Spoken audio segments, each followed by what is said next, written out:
free mra insu brantam etoye ma my Ghana yiri fa ndan bebre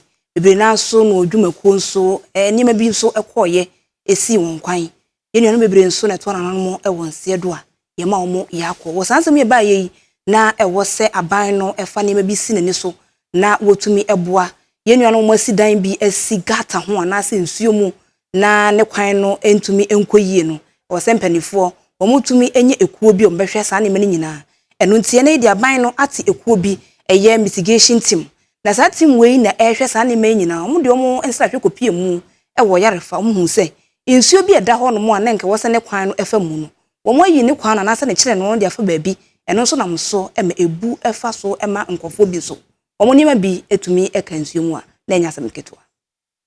so na nkasa na ne rohyen efa ni ewiri bi a na efa enti ye wa na mai bi ba se amato ase ama no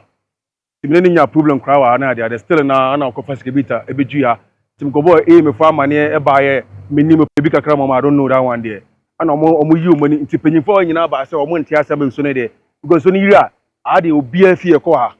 ye ne nya kasakasa saa oba be bi no macho fa ba be gu ase langard fo saa no aba be do so ye na wasa akọ adi nyina ene dia o wase anyina aton nyina amde ama no nsuo ni mu ye ne nsuo ni nyina ene dia wase aton ama no wase aton ama no se ano ono ye reinforcement wa ha divert nsuo afa o patron obetumi esidan wa ha esidan so na ye saa won na ye we no nti we no kon so obama na abaso obama na pillar na nsuo atima fa dan na ase patron ati ase obesi esi so ana nsuo so se nsuo se ma nsuo bribe ntimi bribe nsuo se chinchina ofe foforo go ne kwan na wa na obefa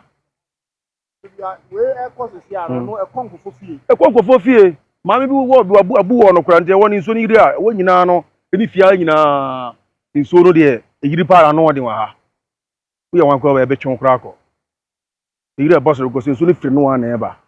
firi se ti no no de wo so bi na ato ase ama no to no papers